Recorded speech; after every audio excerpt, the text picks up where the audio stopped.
ಕನ್ನಡ ಸೇನಾನಿ, ಕನ್ನಡ ಪರ ಚಿಂತಕ, ನಾಡ ಹೋರಾಟಗಾರ, ಕನ್ನಡ ಚಳವಳಿಯ ಭೀಷ್ಮ ಎಂದು ರಾಜ್ಯದ ಕನ್ನಡ ಪ್ರೇಮಿಗಳು ಕರೆಯುವ ಕರ್ನಾಟಕ ರಕ್ಷಣೆ ವೇದಿಕೆ ರಾಜ್ಯಾಧ್ಯಕ್ಷರಾದ ಟಿ.ಎ. ನಾರಾಯಣಗೌಡ ಇವರನ್ನ ರಾಜ್ಯ ಪೊಲೀಸ್ ಅಧಿಕಾರಿಗಳು ಬಂಧಿಸಿದ್ದು ಖಂಡನೀಯವೆಂದು ಕರ್ನಾಟಕ ರಣಧೀರರ ವೇದಿಕೆಯು ನೆಲಮಂಗಲ ತಹಶೀಲ್ದಾರ್ ಮೂಲಕ ಮುಖ್ಯಮಂತ್ರಿಗೆ ಮನವಿ ಸಲ್ಲಿಸಿದೆ.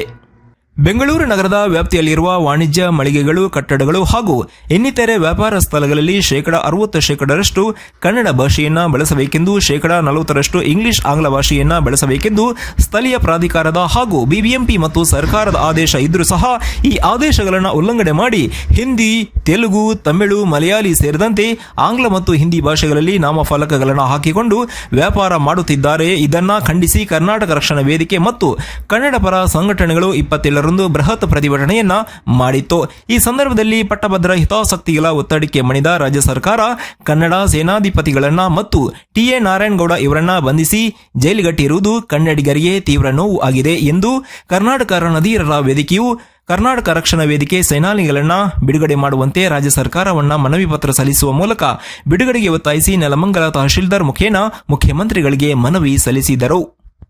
ಈ ಸಂದರ್ಭದಲ್ಲಿ ಬಿಎನ್ ವಿಜಯಕುಮಾರ್, ನವೀನ್ ಕುಮಾರ್, ಚೇತನ್ ಗೌಡ, ಪೂಜಪ್ಪ, ಗಂಗಾಧರ್, ಅರುಣ್ ಕುಮಾರ್, ಗಿರೀಶ್, ಮಹೇಶ್, ಮಾರಪ್ಪ ಬಿ ಹಾಗೂ ಇತರ ಗಣ್ಯರು ಹಾಜರಿದ್ದರು. ವರದಿ ಮಂಜುಸ್ವಾಮಿ ಎಂಎನ್, ಕೊರಟಗೆರೆ. ಏನು ಇದೇ ತಿಂಗಳು 27ನೇ ತಾರೀಕು ಕರ್ವೆ ನಾರಾಯಣಗೌಡರು ನಾಮಫಲಕ ಆಂದೋಲನವನ್ನು ಹಮ್ಮಿಕೊಂಡಿದ್ದರು.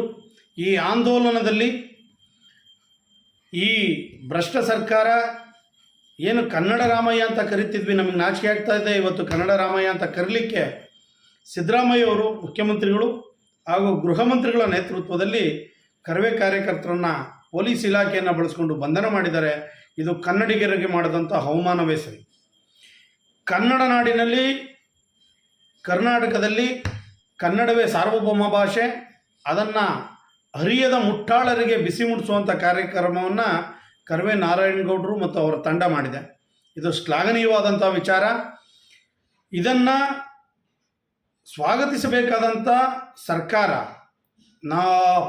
ಕನ್ನಡಪರ ಹೋರಾಟಗಾರರಿಗೆ ಪೂರಕವಾಗಿ ಬೆಂಬಲವನ್ನು ಕೊಡಬೇಕಾದಂಥ ಸರ್ಕಾರ ಇಂದು ಕನ್ನಡಪರ ಹೋರಾಟಗಾರರಾದ ಕರ್ವೆ ನಾರಾಯಣಗೌಡರು ಮತ್ತು ಇನ್ನಿತರ ಕಾರ್ಯಕರ್ತರ ಮೇಲೆ ಇಲ್ಲ ಸಲ್ಲದ ದೂರುಗಳನ್ನು ದಾಖಲಿಸಿ ಅವರನ್ನು ಬಂಧನ ಮಾಡಿರುವಂಥದ್ದು ಖಂಡನೀಯವಾದಂಥ ವಿಚಾರ.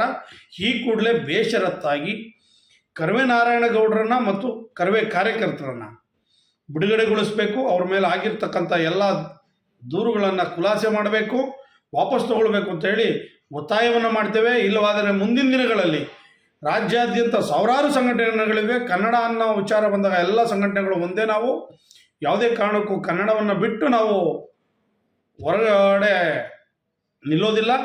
ಕನ್ನಡಕ್ಕಾಗಿ ನಮ್ಮ ಪ್ರಾಣವನ್ನಾದರೂ ಬೇಕಾದ್ರೆ ಪಣವನ್ನು ಇಡ್ತೀವಿ. ಎಲ್ಲರೂ ಒಗ್ಗೂಡಿ ಹೋರಾಟವನ್ನು ಮಾಡಬೇಕಾಗ್ತದೆ.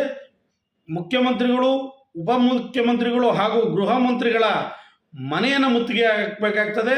ನಾಡಿನಾದ್ಯಂತ ನಿಮಗೆ ಕಪ್ಪು ಬಾವುಟವನ್ನು ಪ್ರದರ್ಶನ ಮಾಡಬೇಕಾಗ್ತದೆ ಅಂತ ಎಚ್ಚರಿಕೆಯನ್ನು ಕೊಡ್ತಾ ಇದ್ದೀವಿ. ಈ ಕೂಡಲೇ ಬೇಷರತ್ತಾಗಿ ಬಂಧನ ಮಾಡಿರ್ತಕ್ಕಂಥ ಕರ್ವೆ ನಾರಾಯಣಗೌಡರನ್ನ ಮತ್ತು ಕರ್ವೆ ಕಾರ್ಯಕರ್ತರನ್ನು ಬಿಡುಗಡೆಗೊಳಿಸಲೇಬೇಕು.